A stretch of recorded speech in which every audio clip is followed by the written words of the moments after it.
Crab Island is an island located in the estuary of the Maranhão River, south of São Marcos Bay, about 15 miles from the island of São Luís, between Bacabeira and Cajapió, and it is the second largest island in the state of the Maranhão.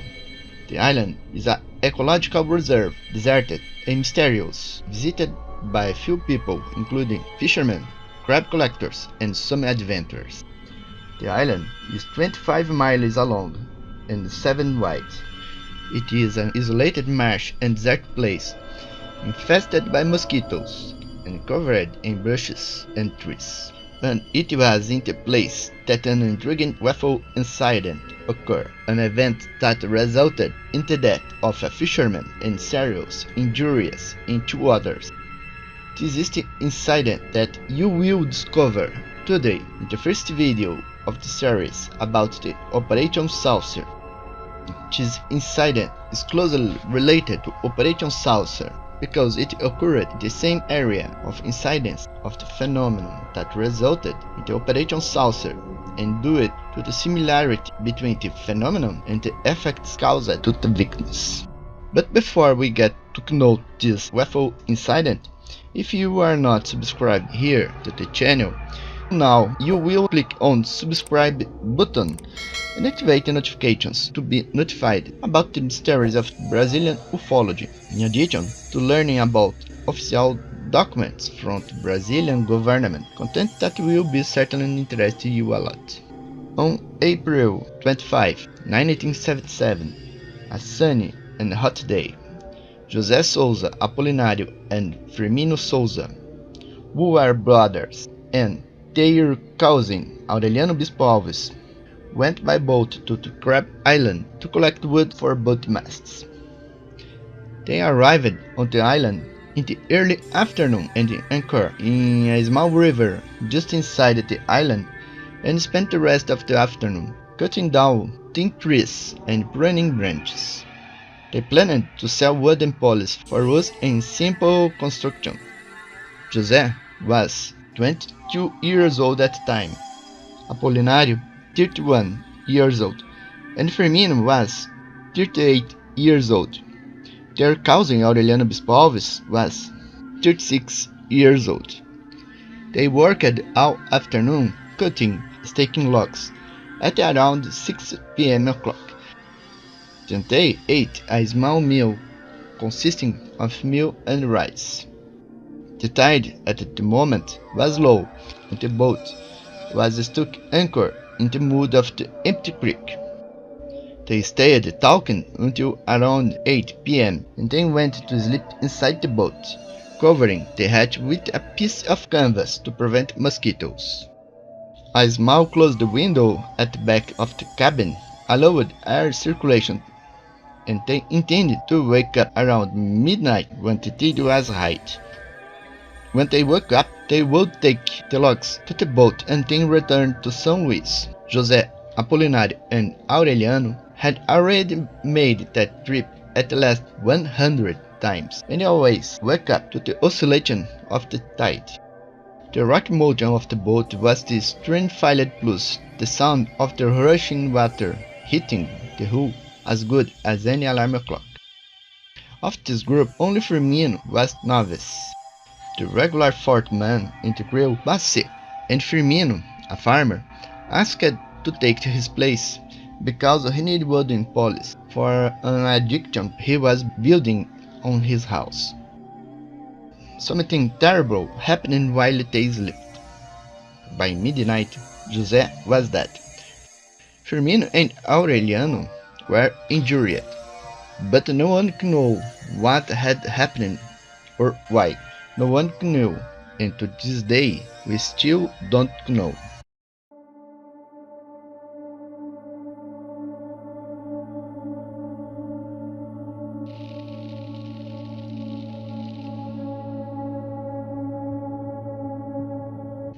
Instead of waking up at midnight with the rising tide, they only woke up again around 5 o'clock when the sun was rising. Apolinário, who went to sleep on a rug on the floor of the cabin, heard Aureliano screaming for help from the front of the boat. He was intrigued because Aureliano had gone to sleep at the rear of the vessel, just over a meter behind Apolinário's mat. Apolinário staggered forward, crouched in another hammock where José slept, and removed the tarpaulin that covered the hatch. As soon as the light entered at the hatch, Apolinário saw Aureliano lying on the floor. He asked what the problem was, but Aureliano couldn't say. He was in a lot of pain, couldn't get up, and didn't know how he got there. Apolinário helped Aureliano out of the hatch, and onto the deck had noticed that he was burning on his shoulder blades. Aureliano lowered his shorts and saw that he also had a burn on his left buttocks. But strangely, his shorts were not burned. Apolinário started to make tea for Aureliano, but he heard someone groaning in the back of the boat. He went down to the cabin, crouched over José's hammock, and saw Firmino lying on the floor under Aureliano's hammock. He was again surprised because Firmino had gone to sleep in the front of the boat where Aureliano was found. But Apolinário's surprise turned to shock when he approached Firmino. He was burned and swollen, and the skin had fallen off. I tried to talk to him, but he didn't respond. His eyes were closed and I couldn't open them. I was terrified. Scared, Apolinário went to José's hammock and found him dead. He tried to measure José's pulse, but he didn't feel anything. José had one leg outside of the hammock, and then, crying over José's death, he tried to put his leg back on the hammock, but José's body was already stiff, and so he had some difficulty doing so. He realized that he was the only person healthy enough to take the boat back to São Luís, and then, desolate, he tried to help those who were still alive and the most injured. As the tide went down again, he had to wait 80 hours for the tide to come up again, so he could take the boat back to São Luís. It was only around 2 o'clock that he started the trip back. It was a difficult trip because normally there are it look at least 3 men to take care of the sails and the rudder of the 40-foot boat, and Apolinário had to do it all alone. God helped me. Without his help, we would all have died. The sun was setting when they arrived at the port of Itaqui, near São Luís. But the boy's nightmare was not over yet. The only people in the small deep-water port were 2 security guards who were unable to help him. He had to walk 6 miles to São Luís to tell the police what had happened, and go to his house to call his old brother, Pedrinho. So, in this image you can see the port of Itaqui, and in the background of the city of São Luís. In this place, on the left of the image, is the place where the abductee, José Benedito Bogea, was left after his abduction. This is a very interesting incident that he will present here on the channel in the future. Apolinário and his brother Pedrinho returned by car, arriving at Seine around 9 o'clock, and took Firmino to the hospital. Although Aureliano was suffering from a lot of pain, he remained next to José's body.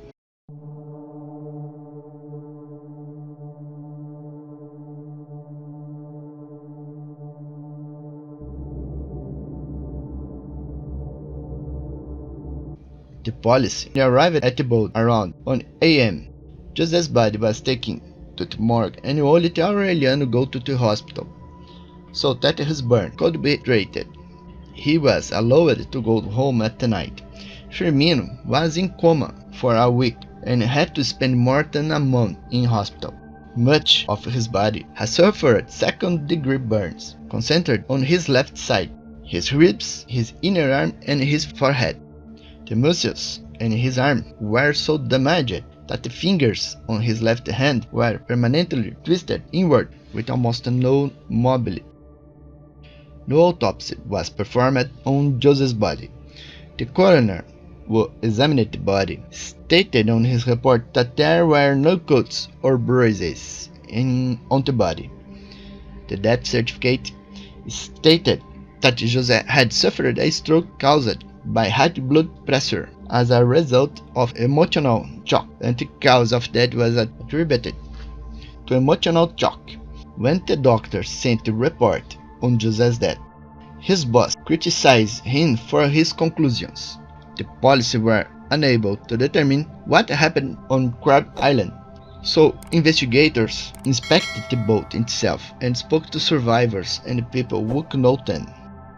There was no evidence that there had been a fight on board, or that anyone had used drugs, or any type of intoxication had occurred.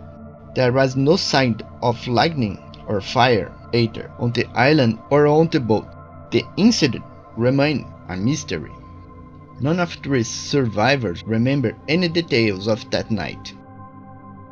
Burns caused the most terrible pain anyone can suffer, but 2 men injured by burns before midnight could not say how they were burned, what or who could inflict these injuries, and completely blocked painful experience from the victims' minds.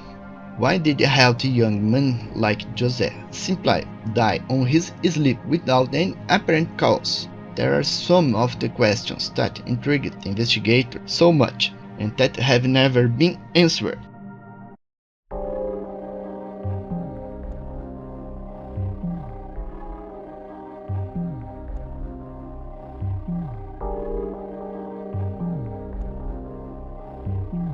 I saw those men with those strange burns, and I don't think they were caused by an ordinary fire. I don't believe in UFOs, but this is a strange phenomenon that I can't explain. I had already heard reports of fireballs being seen in towns around Crab Island and west of here. Many people had seen the fireball both before and after the incident. And from the testimonies I saw, the fireballs didn't look like shooting stars. They go up and down, move left or right, horizontally, vertically, slow or fast, or too slow or too fast. It's an unusual phenomenon and I don't know what it is. I wanted to see Firmino because the newspapers were saying that the injuries had been caused by UFOs, and I needed to check in person. I have never seen a UFO and do not believe in their existence. The burns were characteristic of lightning. But I cannot say that this was what caused them, and if it wasn't, I don't know what could have happened. The man told me he saw a fire before he passed out. It is the last statement that Firmino, in his delirium, muttered something about a fire refers directly to ufological phenomenon. Fire is a very common term to designate UFOs throughout Brazil. Another doctor who defended a lightning theory was José Oliveira, at the time a member of the morgue team. Firmino had many second-degree burns and could have died. In my opinion, it was lightning. But on the other hand, lightning would have caused some damage or burns to the boat, and the man who died would have been burned as well. Probably, if he had been struck by lightning, his clothes would also have been burned. The shorts worn by Aurelio and Apolinario were intact. There was no sign of burning. Clésio Muniz, chief criminal investigator at the time, strongly disagreed with the lightning theory, as did Brazilian Air Force meteorologist Sergeant Antenor Costa. The weather station records indicate that there was no storm or lightning between 5 p.m. on April 25 and 6 a.m. on April 26. A lightning run fell around 11 p.m. and another around midnight, but the rest of the night was clear and calm. It would be impossible for lightning to strike, hit the sand and ricochet upwards and divert to the side, catching the boat. This doesn't happen. If that were the case, the lightning would also have burned the canvas and would not have struck 2 or 3 men at the same time, because their positions on the boat were very different. To do this, lightning would need to be tortuous like a winding path. Furthermore, it is unlikely that he would have killed a man without burning him. It is simply not possible for lightning to burn two men and kill a third without leaving a mark on his body. Natalino Filho, director of the meteorological station, told that the lightning could have fallen into the water and passed through in the boat, since was a good conductor of electricity. But if that had happened, Apolinario would have died because he was lying on the ground, at the closest point to the water.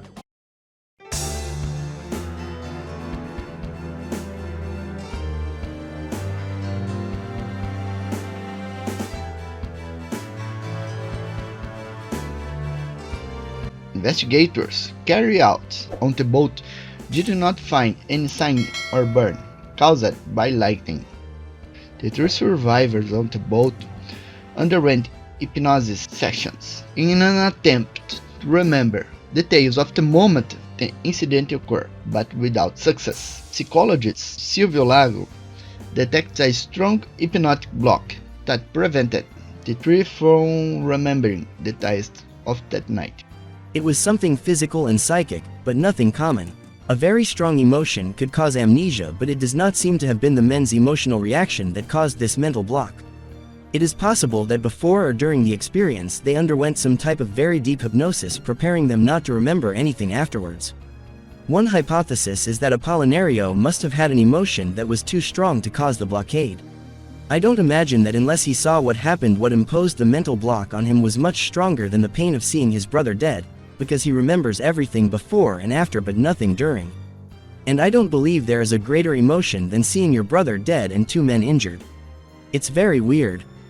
Another part of the mystery is the fact that Aureliano went to sleep in the back of the boat and woke up in the front, while Firmino, who was sleeping in the front, was found in the back, near Aureliano Remek. Neither man remembered changing positions in the middle of the night. Possible, a UFO abducted them and then put them back on the boat in swapped positions. What happened on the board the Maria Rosa between 8 p.m. and midnight, which was when they intend to wake up? Two of them were used to wake up when the tide rose, but no one woke up until the following morning. This indicates that everyone was unconscious before midnight. Whatever or who caused the burns to Firmino and Aureliano was probably also responsible for José's death. Exactly when these events occurred cannot be determined, but it was probably before midnight. José's body was becoming stiff, and Apolinario had difficulty getting his brother leg back to the hammock. This was 5 o'clock. Stiffness usually begins between 3 and 4 hours later that and takes about 12 hours to spread through the body. Two survivors suffered burns, Firmino and Aureliano. They recovered well. Apolinario, who apparently did not suffer any injuries, had a health problem a year and a half after the incident. He began to feel weakness on his left arm. In 1981, he couldn't hold anything with his left hand without dropping. He suffered from severe headaches and walked with difficulty. He cannot explain the reasons for his health condition. He never had accidents or any debilitating illness, and it's worth remembering that this type of sequelae is common in the case of hostile contacts in the north and northeast of Brazil. Firmino's scar practically disappeared 2 years after the incident. He started going to Crab Island to collect wood again and continued with his work until 1991 without experiencing any other unusual events. Years later, he went to work as a security guard at a construction company.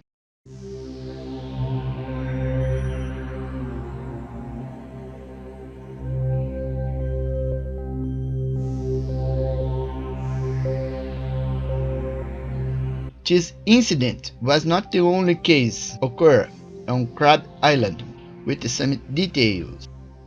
On April 1986, other fishermen in the same region experienced an identical situation. 4 fishermen went to the island to look for wood in a boat very similar to the Maria Rosa. There, they stayed for 2 days cutting wood, stacking it on the riverbank, and then putting it on the boat and returning to São Luís. On April 13, they stopped their activities at sunset, and one of them, called Juvencio, started preparing the meal for everyone. Another member of the group, called Verissimo, started to feel bad and went to his companion Juvencio to ask for garlic so he could rub it on his body, something that would make him feel a little better. But suddenly Juvencio passed out, falling on the deck of the boat. Quickly, the other 3 men also fainted for no apparent reason. When they woke up, they realized that Verissimo was dead. When examining the body, they noticed that there was no sign of burns or injuries. Blood dripped from Verissimo's mouth. One of the members of the group, called Anselmo, had a very large burn on his head. The group, with some difficulty, returned to São Luís and soon informed the authorities what had happened. An investigation was carried out, and as in the first case, it remained inconclusive. Verissimo's death certificate states that the cause of death was not determined. Before the fishermen fainted, there was a loud bang in the woods, close to where the boat was anchored. It is not known what caused this bang. Investigators were in the woods trying to identify the cause of the noise, but nothing was found. And in this case, as in the first, the victims also had life consequences. Anselmo and Lázaro, 2 of the men involved in this case, experienced numbness in their legs, headaches, and dizziness several years after the experience. A few years ago, the news emerged that there had been a 3rd occurrence with the same details in the same location on Crab Island where the other 2 cases occurred. Unfortunately, this 3rd case was not reported by the press and also never investigated by ufologists. Recently, I discovered a similar incident which occurred on the other side of São Marcos Bay. In this case, police investigations blamed lightning for the death of a fisherman who fell from his boat and disappeared, only to be found dead days later. Witnesses told the newspapers that the fisherman was hit by a cosmic spark before falling into the waters of the bay. These are just some of the mysteries of the Crab Island, the isolated, uninhabited, and wild place where people passing through the region see unknown lights, the place where people die when attacked by something luminous, the place that is currently prohibited from access by Brazilian Navy and that all local sailors avoid.